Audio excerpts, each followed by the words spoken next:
Assalamualaikum warahmatullahi wabarakatuh. Bismillahirrahmanirrahim. Alhamdulillahirabbil alamin. Wassalatu wassalamu ala asrofil anbiya'i wal mursalin wa ala alihi wa sahbihi ajmain amma ba'du. Alhamdulillah, pada kesempatan kali ini saya akan melakukan wawancara terkait dengan pemenuhan tugas demonstrasi kontekstual modul 3.1, yaitu pengambilan keputusan yang bertanggung jawab berdasarkan nilai-nilai kebajikan seorang pemimpin. Pada kesempatan kali ini saya berkesempatan untuk mewawancarai salah seorang kepala sekolah dari SMP Nurul Islah. Bukan dari SMP tapi dari Madrasah Sanawiyah Swasta Nurul Islah Gegelang. Beliau juga menjabat sebagai Ketua Lembaga Akademi Inovasi Nasional, dan kebetulan juga beliau adalah salah seorang guru di SMP Syarif Islam Syarif Imam Muzahidin Kelanjur. Untuk kegiatan wawancara selanjutnya, kita langsung saja kepada narasumber kita kali ini, yaitu Bapak Samsul Hadi SPD. Oke. Assalamualaikum Pak. Waalaikumsalam warahmatullahi wabarakatuh. Bagaimana kabarnya hari ini Pak? Alhamdulillah sehat walafiat. Sama-sama ya. Yang bisa dilihat hari ini.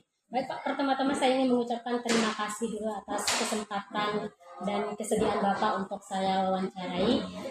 Begini Pak, ini kan saya ada tugas di Pendidikan Guru Penggerak untuk mewawancarai kepala sekolah terkait dengan bagaimana kepala sekolah itu dalam menyelesaikan kasus yang ada di instansinya untuk mengambil keputusan berdasarkan nilai-nilai kebajikan terhadap diri seorang pemimpin itu Pak. Baik Pak, untuk mempersingkat waktu, kita langsung saja pada beberapa pertanyaan nanti yang akan saya ajukan. Oke, boleh. Baik Bapak, ini ada pertanyaan pertama, yaitu selama ini bagaimana Bapak itu mengidentifikasi kasus-kasus yang merupakan dilema etika atau bujukan moral di instansi atau lembaga yang Bapak pimpin? Oke, baik. Jadi seringkali ya kita dihadapkan dengan dilema etika, di mana antara peraturan dan etika itu kadang-kadang berseberangan. Tapi sebenarnya kalau kita bisa melihat lebih jauh sih, pada dasarnya semua peraturan juga ditetapkan berdasarkan etika, ada nilai-nilai etika. Cuman beberapa orang kadang-kadang memanfaatkan sisi-sisi atau celah-celah yang bisa dimasuki di situ untuk melanggar etika, sehingga itu yang dipakai, tapi tetap dia tidak kena hukum gitu. Nah, ini yang menjadi permasalahan kita, sehingga salah satu cara untuk mengidentifikasi apakah dia itu bagus atau tidak, yang pertama itu adalah kita cari tahu dulu.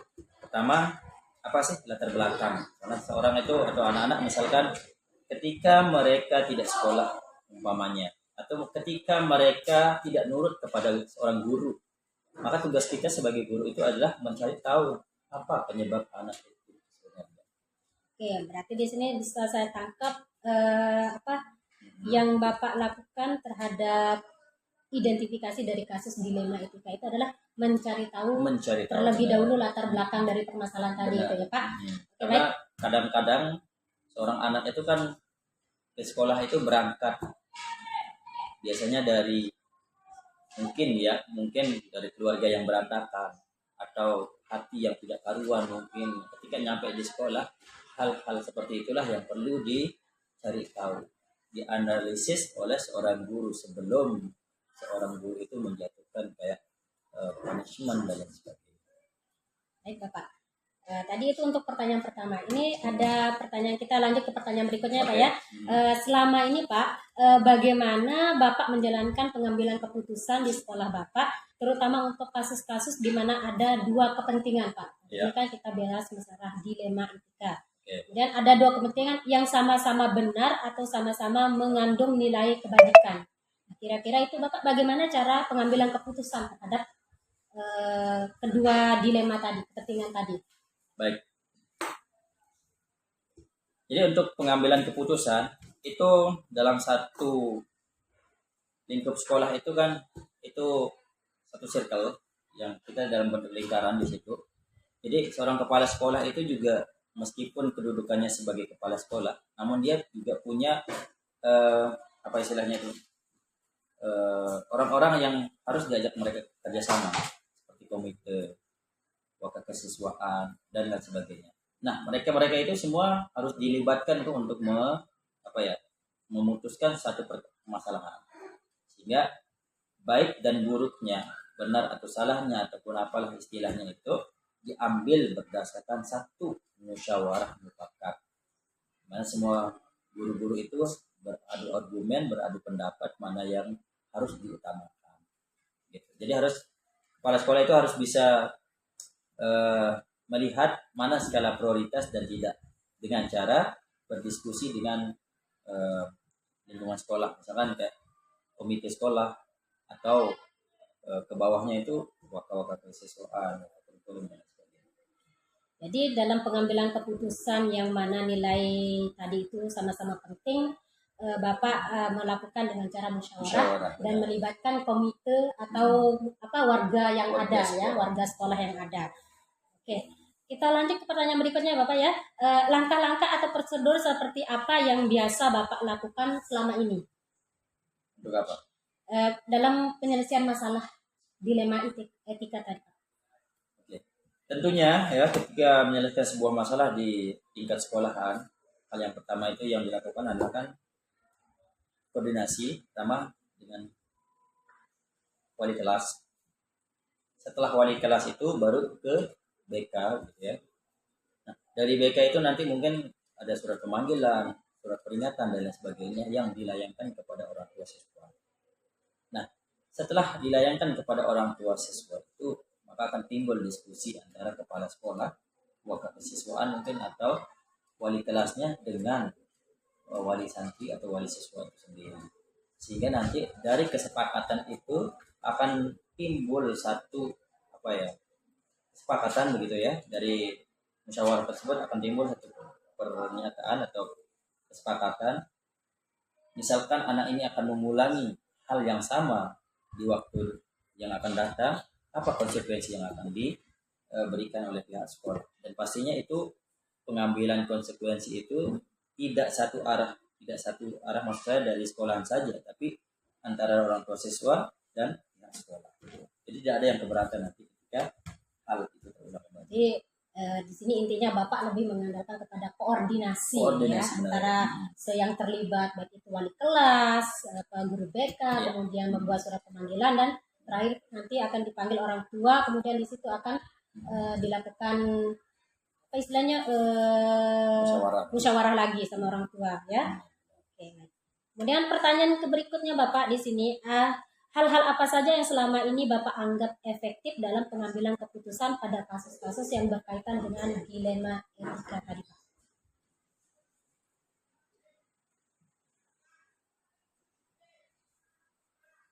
Oke, jadi kalau yang menurut saya pribadi itu salah satu tolak ukur untuk apakah dia termasuk etika atau di luar etika itu adalah dengan kita membenturkan satu masalah itu ke pertama nilai-nilai agama, yang kedua nilai-nilai etik. Misalkan guru-guru juga kan punya kode etik untuk mengajar gitu kan, termasuk juga sekolahan juga harus ada etika dalam sekolah itu. Nah, ketika nanti hal-hal itu terjadi atau dilanggar oleh warga sekolah, salah satu warga sekolah, maka hal yang pertama yang paling efektif untuk dilakukan, yang pertama itu adalah di awal ketika seorang santri ataupun guru baru yang masuk itu, mereka harus tahu dulu apa kode-kode etik itu, apa hal-hal yang tidak boleh dilanggar dalam lingkup yayasan atau sekolah tersebut. Nah, setelah tahu apa hal-hal yang tidak boleh, apa sih konsekuensinya kalau misalkan kita melanggar seperti itu. Saya yakin kalau hal-hal itu dilaksanakan dari awal, maka itu bisa mengurangi dampak dari pelanggaran etika tersebut. Dan juga pastinya ya itu bisa menjadi penguat kita ketika nanti menjatuhkan sanksi dan lain sebagainya kepada orang-orang yang melanggar. Itu cara yang paling efektif kalau menurut saya. Jadi di sini saya bisa tangkap cara yang paling efektif dan sering Bapak gunakan dalam penyelesaian suatu dilema etika, yaitu yang pertama adalah sosialisasi dulu ya, Sosialisasi terkait di awal. dengan nilai-nilai Apa etika saja? yang terdapat di dalam Benar, instansi benar. tersebut. Oke. Baik Pak, untuk pertanyaan yang berikutnya adalah di sini hal-hal apa saja yang selama ini merupakan tantangan dalam pengambilan keputusan pada kasus-kasus dilema etika? Tantangannya seperti apa aja Pak yang sering Bapak ketemui? Oke. Nah, tantangannya itu tidak mudah untuk meyakinkan orang tua, terutama masyarakat yang ada di sekitar juga. Ketika salah seorang oknum siswa ataupun guru melakukan pelanggaran etika. Jadi, salah satu tantangannya itu adalah itu tadi, bagaimana kita berusaha pihak sekolah ini untuk meyakinkan orang-orang bahwa lembaga yang kita jalankan ini itu fungsi yang pertama itu adalah untuk memperbaiki etika itu. Kalaupun misalkan ada yang salah, maka dalam proses pengambilan etika itu suatu hal yang wajar karena masih dalam proses pembelajaran di situ. Nah, sehingga kalau bagi kami itu anak-anak itu, terutama anak-anak yang belajar di sekolahan itu ketika melanggar etika itu bukan sekolah itu tidak harus memberikan hukuman efek jerah dan sebagainya kepada siswa itu dalam bentuk dipindahkan mungkin atau dikeluarkan, bukan. Tapi yang terpenting dari semua itu adalah bagaimana sekolah itu mampu mengubah yang awalnya orang ini sering melanggar etika diubah menjadi orang yang beretika. Itu salah satu fungsi sekolah yang harus dijalankan. Dan itu merupakan tantangan bagi lingkup sekolahan, terutama guru dan kepala sekolah untuk menjalankan. Jadi tantangannya itu lebih kepada ya hal-hal yang bersifat meyakinkan kepada halayak banyak, terutama ini orang-orang, supaya bagaimana mereka bisa memasukkan anaknya sekolah di situ ya, di tempat Bapak sebagai pemimpin tadi. Baik Bapak, untuk pertanyaan selanjutnya adalah apakah Bapak memiliki sebuah jadwal tertentu dalam sebuah penyelesaian kasus dilema etika, ataukah Bapak langsung menyelesaikannya pada begitu ada masalah kemudian langsung Bapak selesaikan di tempat, atau memiliki jadwal khusus untuk menyelesaikan masalah tadi sesuai dengan bentuk atau prosedur seperti apa saja yang Bapak jalankan? Oke. Jadi seperti yang tadi itu ya. Jadi untuk terkait dengan jadwal penilaian kasus dan sebagainya, ini kita berbicara tentang yang sudah terjadi gitu ya. Kalau yang belum terjadi, pertama jadwal yang tadi saya sebutkan itu pihak sekolah itu harus sosialisasi dulu kepada siswa atau orang tua siswa atau guru-guru yang bakalan masuk ke lingkup lingkungan sekolah tersebut gitu ya. Nah, sehingga langkah yang kedua adalah ketika ada seorang oknum yang melakukan pelanggaran etika begitu ya, maka seyogianya ya, itu harus diselesaikan dulu. Entah itu dengan cara diinterogasi atau ditanyakan ke anaknya yang bersangkutan kalau misalkan dari situ, ataupun dengan cara pemanggilan orang tua. Kalau kepada anaknya tentu kapan mereka berbuat salah harusnya di situ ditanyakan langsung gitu, supaya tidak menjadi berlarut-larut. Kecuali anak ini kasusnya itu misalkan nggak masuk atau melakukan sesuatu di luar sekolah begitu, maka pihak sekolah mungkin harus membuatkan jadwal kapan akan diselesaikan. Efeknya seperti itu. Nah, jadinya kalau memang masalah atau permasalahan tadi itu terjadi di lingkup sekolah, kebetulan orangnya ada, berarti langsung diselesaikan ketika itu juga ya Pak ya. Dan kalau memang masalahnya itu di luar sekolah, berarti ada jadwal yang sudah dibuatkan untuk diselesaikan, entah itu mungkin dengan orang tua atau pihak-pihak yang terkait, seperti itu ya Pak ya. Dan yang terakhir itu juga sebagai bahan evaluasi, biasanya penyelesaian persoalan seperti itu dilakukan ketika bawahnya kenaikan kelas, bagian lapor dan sebagainya. Di situ diungkit kembali gitu. Seorang anaknya sudah melakukan apa saja gitu kan, kebaikan apa saja atau kesalahan apa saja yang sudah dilakukan, itu yang menjadi nilai plus dan minusnya ketika mereka pertimbangan begitu ya, ketika akan dinaikkan ke kelas selanjutnya dan sebagainya, ataupun bahkan ketika akan diluluskan begitu. Itu yang jangka lama gitu, jadwal lama. Kita lanjut ke pertanyaan berikutnya Pak ya. Di sini adakah seseorang atau faktor-faktor apa yang selama ini mempermudah atau membantu Bapak dalam pengambilan keputusan dalam kasus-kasus yang bersangkutan dengan dilema etika tadi? Mungkin ada orang atau siapa mungkin yang bisa Bapak mintai tolong untuk bantu Bapak dalam menyelesaikan masalah? Tentunya sebagai kepala sekolah, sebagai orang yang berada di atasan, koordinasi itu sangat penting sekali. Karena orang pimpinan itu tidak harus menyelesaikan masalahnya langsung, tapi harus melewati jalur-jalur yang ada. Sebagai contoh, kalau misalkan kita di lingkungan sekolah, itu maka yang pertama yang seperti yang saya jelaskan tadi, pertama itu ada wali kelas yang akan menyelesaikan persoalan. Ketika wali kelas tidak bisa, baru nanti ke BK, guru BK-nya dan sebagainya, ke wakil kesiswaannya, baru nanti kita rebut bareng-bareng. Nah, orang-orang yang berada di posisi-posisi yang tadi itu, mereka semua mempunyai andil yang sangat besar dalam memberikan informasi dan solusi kepada seorang pimpinan. Maka kalau ditanyakan adakah seorang atau faktor yang mempermudah dalamnya, mereka semua itu sesuai dengan tupoksinya masing-masing itu sangat berpengaruh dan memberikan peran yang positif bagi pimpinan.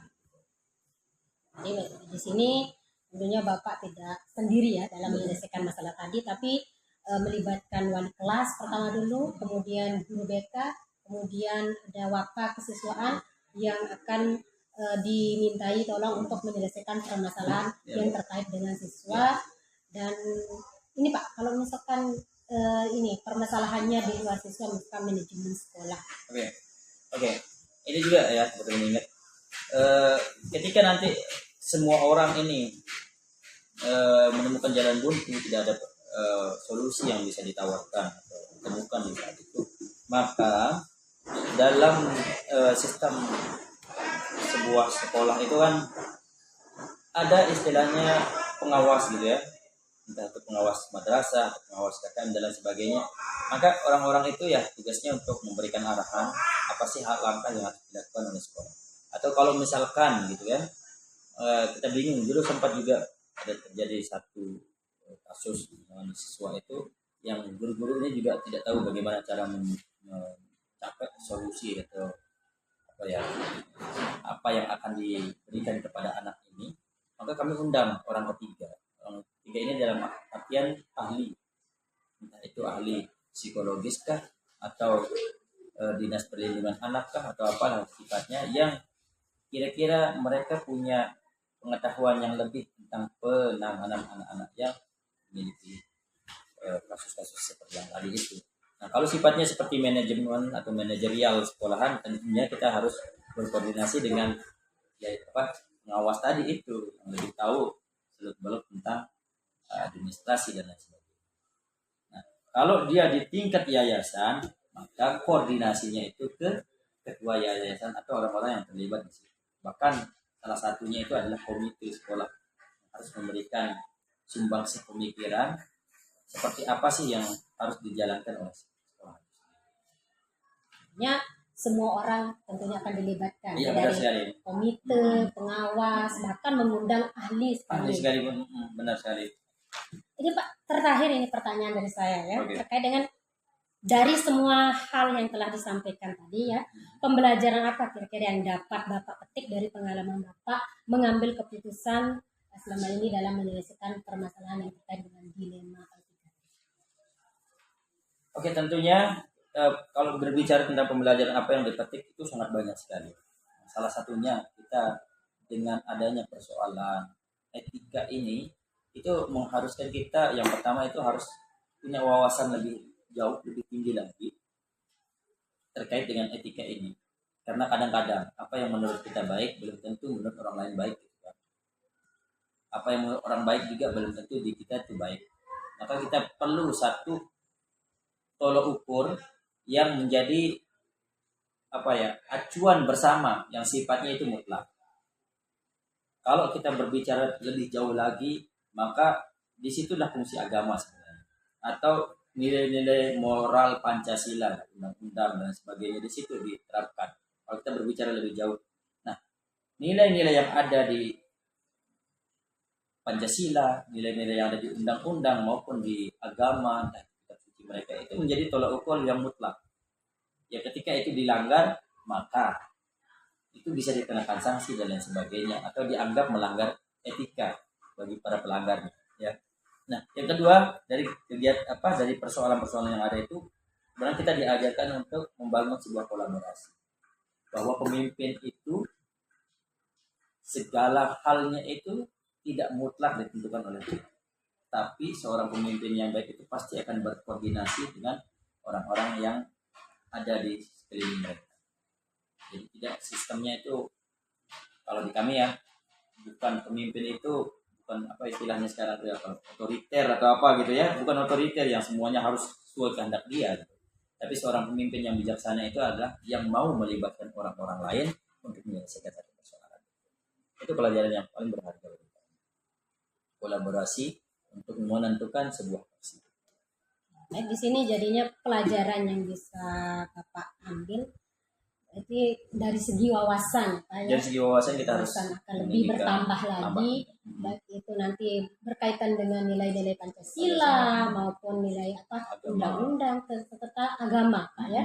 Berarti yang kedua adalah bagaimana membangun kolaborasi benar dengan semua lingkup yang terlibat dalam instansi tersebut. Benar saya. Nah, Pak, ini kita sudah di penghujung acara ini ya. Oke, siap. Saya sudah menanyakan semua pertanyaan yang ingin saya tanyakan di sini. Jadi terima kasih nih atas waktu yang sudah disediakan dalam wawancara kali ini. Semoga nanti apa yang saya dapat dari hasil wawancara ini bisa menambah pengetahuan atau wawasan seperti yang Bapak bilang tadi bagi saya sendiri maupun bagi orang-orang lain. Terkait dalam bagaimana penyelesaian suatu masalah, terutama yang berkaitan dengan dilema etika tadi, Pak ya. Baik Pak, sekali lagi terima kasih atas waktunya. Sekian, assalamualaikum warahmatullahi wabarakatuh. Waalaikumsalam. Baik. Sekian tadi wawancara yang sudah saya lakukan dengan salah seorang narasumber kita yaitu Bapak Samsul Hadi SPD. Semoga video tadi menginspirasi dan akhir kata, assalamualaikum warahmatullahi wabarakatuh. Assalamualaikum warahmatullahi wabarakatuh. Bismillahirrahmanirrahim. Assalatu wassalamu ala asyrofil anbiya'i wal mursalin wa ala alihi wa sahbihi ajmain amma ba'du.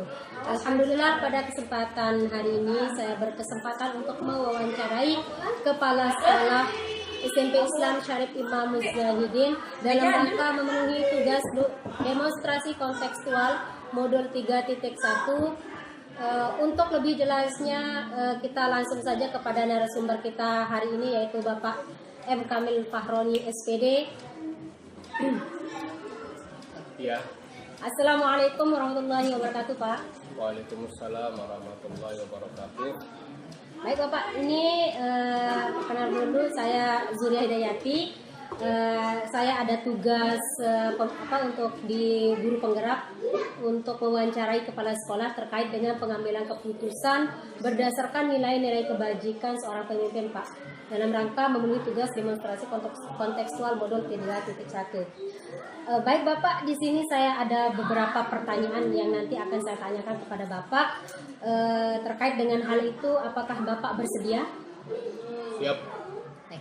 Kita mulai saja ya Pak ya. Oke. Di sini Pak, selama ini kan tentunya dalam instansi yang Bapak pimpin itu ada namanya dilema etika maupun bujukan moral. Nah, terkait dengan kedua hal tadi itu, bagaimana Bapak mengidentifikasi kasus-kasus tersebut, Pak?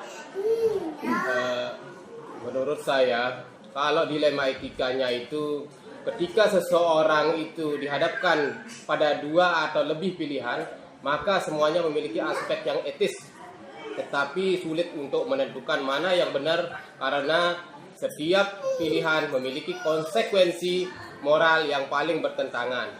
Nah, kemudian untuk bujukan moralnya itu di sisi lain lebih cenderung sebagai situasi di mana seseorang mencoba untuk mempengaruhi orang lain agar bertindak sesuai dengan norma atau standar normal moral yang tertentu. Nah, dari kedua itu, jika ada konflik antara dua prinsip moral, maka itu mungkin dilema etika. Jadi jika hanya ada satu standar moral, maka jelas dan lebih banyak melibatkan persuasi, maka itu mungkin bujukan moral. Itu saja sih. Oke, jadi cara Bapak selama ini untuk mengidentifikasi terkait dengan kedua kasus tadi, yaitu Bapak memetakan dulu mana apakah itu kasusnya bujukan moral ataupun kasusnya itu dilema etika. Begitu ya Pak ya? Oke, identifikasi. Oke Bapak, untuk yang pertanyaan berikutnya adalah terkait dengan bagaimana menjalankan keputusan di sekolah yang Bapak pimpin ini, terutama terkait dengan kasus-kasus di mana ada dua kepentingan yang sama-sama benar atau sama-sama mengandung nilai kebajikan Pak. Nah, bagaimana Bapak itu dalam menjalankan kepemimpinan untuk mengambil keputusan tadi Pak? Di dalam keputusan yang saya ambil di sini, yang pertama itu identifikasi nilai dan prinsip yang terlibat. Di mana langkah pertama ini memahami dengan jelas nilai-nilai dan prinsip-prinsip yang terlibat dalam kedua kepentingan tersebut. Misalnya, apakah ada nilai yang terlibat dalam keadilan, kesejahteraan, kemudian ada komitmen terhadap aturan-aturan pemahaman tentang penting memastikan bahwa keputusan tidak hanya didasarkan pada aspek keputusan yang tidak hanya didasarkan pada praktis, tetapi juga ada aspek yang lebih mendalam. Nah, di sana bahwa sebenarnya untuk memastikan ada keputusan-keputusan ini sangat banyak sekali. Kemudian ada penyebab masalah, kemudian menimbulkan apa penyebab masalah, akar masalah, kemudian kita menentukan solusi penyebab masalah itu tersendiri. Nah, dari semua itu dengan sebagai pemimpin mungkin keputusan terbaik adalah menerapkan pengecualian khusus dengan tetap memberikan peringatan atau sanksi-sanksi yang lebih ringan, serta memberikan dukungan untuk masalah pribadi siswa tersebut. Ini akan menjaga keseimbangan antara disiplin dan pengakuan terhadap pencapaian siswa. Dengan pendekatan yang sistematis, maka seperti di atas keputusan dapat diambil dengan lebih adil dan bertanggung jawab, bahkan ketika dihadapkan pada dua kepentingan yang sama akan sama-sama valid. Begitu saja Bu. Oke, jadi terkait dengan pengambilan keputusan ya Pak ya, di sini Bapak terlebih dahulu untuk melakukan identifikasi terhadap nilai serta prinsip yang terlihat di dalam masalah tersebut, kemudian Bapak baru menentukan penyebab dari masalah tersebut, kemudian baru mencapai solusi. Seperti itu Pak? Iya. Oke. Karena di sini sebagai kepala sekolah itu masing-masing kepemimpinan itu dalam penerapannya itu sangat berbeda-beda ya. Karena di sini ada yang kepala sekolahnya sangat disiplin, ada yang kurang disiplin, dan segala bentuk macam etika-etika yang harus diselesaikan ini bervariasi. Begitu aja sih. Baik Pak, untuk terkait dengan langkah-langkah atau prosedur dalam penyelesaian dua kasus tadi di awal itu Pak, kira-kira itu bagaimana langkah-langkah atau prosedur yang Bapak lakukan selama ini? Langkah yang biasa saya lakukan dengan kepemimpinan saya yaitu pertama diskusi dengan tim atau guru BK, kemudian TU dan guru yang lain, dengan biasanya melakukan diskusi bersama tim manajemen atau tim sekolah atau guru yang terkait, melibatkan orang lain membantu untuk melibatkan persoalan dari sudut pandang yang berbeda sehingga keputusan yang diambil lebih seimbang. Pertemuan ini bisa melibatkan analisis pendalaman mengenai latar belakang masalah, kepentingan yang terlibat, dan dampak dari masing-masing keputusan. Kemudian pertimbangan dampak jangka panjangnya, di sana ada yang selalu mempertimbangkan ada opsi-opsi, kemudian keputusan yang membawa manfaat dalam menghadapi bagaimana akan mempengaruhi budaya dan lingkungan sekolah. Misalnya keputusan tentang kebijakan disiplin dan dampak-dampak yang melanggar, tetapi juga menciptakan presiden yang bisa mempengaruhi siswa lain. Nah, dari paparan yang tadi bahwa pendekatan untuk membantu memastikan bahwa setiap keputusan yang diambil adil berdasarkan prinsip etika yang tepat, maka memberikan manfaat jangka panjang bagi semua pihak di sekolah. Itu aja sih. Oke, jadi terkait dengan langkah atau prosedur dalam menjalankan keputusan itu berarti selama ini Bapak itu akan mendiskusikan ya dengan dengan manajemen atau semua warga sekolah yang terlibat dalam instansi tersebut. Seperti itu ya Pak ya? Oke, baik Pak. Untuk karena di sana perlu kita musyawarah. mufakat. Maka kita butuh suatu keputusan yang diambil secara bersama-sama. Itu aja sih. Jadinya musyawarah yang Ya, lebih ditekankan di sini Pak ya. Baik, untuk yang selanjutnya Pak ini, hal-hal apa saja yang selama ini Bapak anggap efektif dalam pengambilan keputusan pada kasus-kasus yang terkait dengan kasus dilema etika ataupun rujukan moral tadi Pak? Yang pertama di sini keterlibatan semua pihak yang terkait. Di sini bahwa ada guru, siswa, orang tua dan staf. Dalam proses pengambilan keputusan sangat membantu karena pendekatan partisipatif ini memberikan pandangan yang lebih komprehensif atau menyeluruh dengan mencegah keputusan sepihak yang mungkin dianggap tidak adil.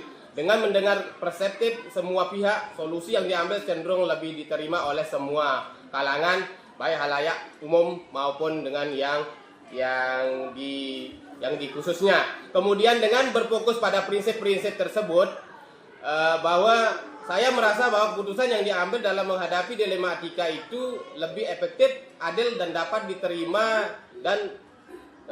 diterima oleh komunitas sekolah. Begitu saja sih. Oke, bisa saya tarik benang kesimpulan di sini. Jadi selama ini mengenai hal-hal yang Bapak anggap itu efektif dalam penyelesaian kasus terkait dengan dilema etika itu, jadi Bapak akan mencoba mengumpulkan pihak-pihak yang terkait, kemudian akan menanyai terkait dengan pendapat atau perspektif dari masing-masing pihak yang terkait, seperti itu Pak ya? Ya. Nah, nanti di sana pendapatnya kita refleksikan, kemudian kita evaluasi secara terus-menerus.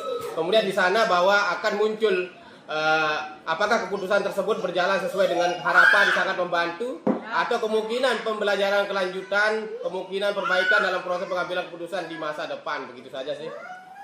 Oke, terus Pak, ini terkait dengan hal-hal apa saja yang selama ini menjadi tantangan atau merupakan tantangan dalam pengambilan keputusan?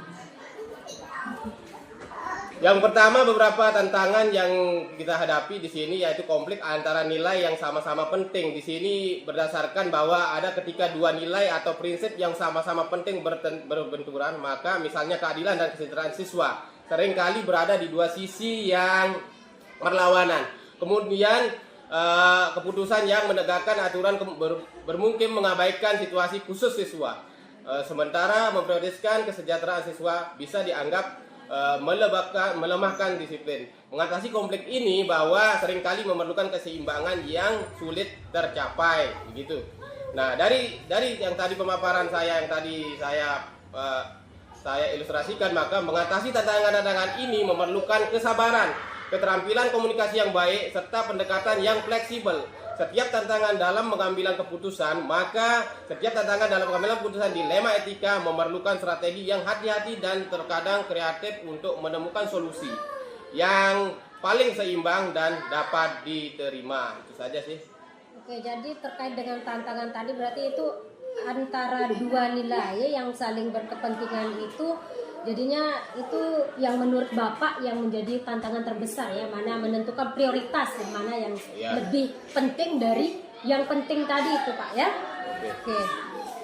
Baik Bapak, terkait dengan masalah-masalah yang terkait dengan dilema etika maupun rujukan moral tadi, jika ada masalah tentang kedua hal tadi, misalkan Pak, apakah Bapak akan langsung menyelesaikannya di tempat atau memiliki jadwal tertentu untuk penyelesaian kasus tadi Pak? Ya, dari kasus yang harus kita selesaikan, maka kita mengetahui di sana, kita mencari dulu apa masalah yang akan diidentifikasi. Kemudian kita mencari apa penyebab masalahnya. Kemudian kita cari lagi apa akar penyebab masalah. Kemudian kita menentukan itu apa itu solusinya. Nah, dari tahapan identifikasi dan klarifikasi masalah, maka dengan jelas masalah yang sedang dihadapi itu ini melibatkan pengumpulan informasi dari berbagai sumber, seperti guru, siswa, dan pihak-pihak yang terlibat. Dan saya mencoba untuk memahami konteks kasus, kepentingan-kepentingan yang bertentangan dan nilai-nilai etika yang sedang dipertaruhkan. Biasanya saya memberi waktu untuk melakukan analisis mendalam sebelum membuat keputusan. Sebagai prosedurnya yaitu mendengar atau mendengarkan dari semua pihak terkait, kemudian mengumpulkan fakta dan data-data yang pendukung, kemudian mengklarifikasi nilai-nilai atau prinsip yang bertentangan dalam kasus-kasus tersebut. Nah, dari semua yang tadi, bahwa prosedur-prosedur itu kita temukan bahwa biasanya mengikuti langkah-langkah yang secara struktural. Kemudian kesimpulan saya dari tanggapan tadi bahwa saya tidak langsung menyelesaikan dilema etika di tempat, tetapi menggunakan prosedur yang sistematis untuk memastikan bahwa keputusan yang diambil adil dan mempertimbangkan semua aspek secara menyeluruh. Kemudian prosedur ini memberikan ruang untuk refleksi dan analisis yang lebih dalam agar solusi yang dihasilkan itu berdampak positif dan berkelanjutan. Itu saja sih. Oke, baik. Jadi di sini terkait dengan penyelesaian masalah, jadinya Bapak itu ada jadwal khusus Pak ya, tersendiri. Iya. Karena Bapak perlu dulu mengidentifikasi, kemudian mencari sumber dari masalah, kemudian mengumpulkan orang-orang yang terkait. Jadinya setelah itu tadi semua terlewati, baru Bapak akan menyelesaikan masalah tadi. Begitu Pak? Oke. Oke. Baik Bapak, untuk yang selanjutnya di sini, adakah faktor-faktor yang selama ini mempermudah atau membantu Bapak dalam pengambilan keputusan terkait kasus dilema etika maupun rujukan moral tadi Pak? Ya, jadi yang pertama itu kita butuhkan keterbukaan dan komunikasi yang baik. Kemudian yang kedua, kita butuh kepemimpinan yang tegas dan berbasis nilai. Kemudian adanya kebijakan atau prosedur yang jelas. Dan kemudian ada pengalaman dalam menghadapi kasus serupa. Kemudian dukungan dari tim yang solid. Kemudian pertimbangan jangka panjang yang jelas. Kemudian kepercayaan dari pihak-pihak yang terlibat. Nah, dari semua itu, bahwa dengan adanya faktor-faktor ini, maka pengambilan keputusan dalam kasus dilema etika dapat dilakukan lebih cepat, tepat, dan koefisien, dan dengan pertimbangan yang matang sehingga hasilnya lebih memuaskan bagi semua pihak yang terlibat. Begitu sih. Oke, jadi berarti yang membantu Bapak dalam mengambil suatu keputusan terkait dengan masalah tadi berarti itu ada tim ya Pak ya? Ya. Nah, tim itu kalau boleh diceritakan Pak, siapa saja isinya? Mungkin ada Bapak dan sebagai kepala sekolah, kemudian komite atau yang lainnya, apakah mereka itu juga terlibat di dalam tim ini Pak? Jadi semua yang ada di naungan sekolah ini, maka di sana terlibat pasti jelas kepala sekolah, kemudian guru BP, BK, kemudian komite, kemudian ketua yayasan dan sebagainya. Guru juga terlibat karena butuh informasi tentang apa itu sih kepentingan dari etika moral itu tersebut. Oke, baik, jadinya semua warga sekolah jadi Ya, intinya ya Pak ya. Oke Pak, kita udah masuk di pertanyaan terakhir ini Pak, terkait dengan dari pertanyaan nomor 1 sampai nomor 7 tadi Pak, kira-kira nih pembelajaran apa yang Bapak dapat petik dari pengalaman Bapak selama ini menyelesaikan masalah terkait kedua hal tadi Pak? Jadi pengalaman dari yang kita hadapi untuk masa-masa ini, pentingnya refleksi dan evaluasi kegiatan kita, atau refleksi dan evaluasi keputusan-keputusan yang kita pernah selesaikan, dan kerjasama tim membuat proses pengambilan keputusan yang lebih kuat, menghargai proses bukan hanya hasil saja. Kemudian dari semua itu, maka pengalaman-pengalaman yang kita lakukan ini mengajarkan bahwa pengambilan keputusan dalam dilema etika memerlukan kombinasi keterampilan teknis, empati, dan kesadaran terhadap prinsip-prinsip moral dengan selalu memperbaiki proses dan refleksi atas keputusan sebelumnya. Kualitas pengambilan keputusan dapat terus ditingkatkan untuk menghasilkan solusi yang lebih baik bagi semua pihak. Itu saja sih. Nah, baik. Jadi terkait dengan pembelajaran yang Bapak bisa petik ya, di sini saya bisa menyimpulkan ada membangun kolaborasi sama bagaimana Bapak akan melakukan refleksi dan evaluasi terkait masalah-masalah yang sudah Bapak tangani tadi, begitu Pak ya? Iya. Oke, baik Pak. Ya, di sana bahwa refleksi dan evaluasi kita dengan mengambil keputusan dijalankan sangat penting dengan merefleksikan hasil dari keputusan yang kita ambil. Saya bisa belajar dari setiap pengalaman, mengidentifikasi hal-hal yang perlu diperbaiki dan menjadi lebih baik dalam menangani kasus-kasus serupa di masa mendatang. Begitu saja sih. Oke, baik. Terima kasih sekali Bapak ini atas pembelajaran hari ini yang Bapak kasih ke saya juga terkait dengan bagaimana pengambilan keputusan berdasarkan nilai-nilai kebajikan bagi seorang pemimpin itu Pak. Pak, ini tadi semua pertanyaan sudah saya ajukan dan Bapak sudah menjawab. Jadi saya mengucapkan terima kasih yang sebanyak-banyaknya atas waktu dan kesempatan yang telah Bapak sediakan untuk saya. Jadi kita akhiri sampai di sini ya Bapak ya. Oke, Pak, terima kasih sekali lagi dan assalamualaikum warahmatullahi wabarakatuh. Waalaikumsalam warahmatullahi wabarakatuh. Baik, sekian tadi video wawancara dengan Bapak Kepala Sekolah SMP Islam Syarif Imam Muzahidin terkait dengan pengambilan keputusan berdasarkan nilai-nilai kebajikan seorang pemimpin. Jadi semoga video tadi dapat menginspirasi dan akhirul kalam. Assalamualaikum warahmatullahi wabarakatuh.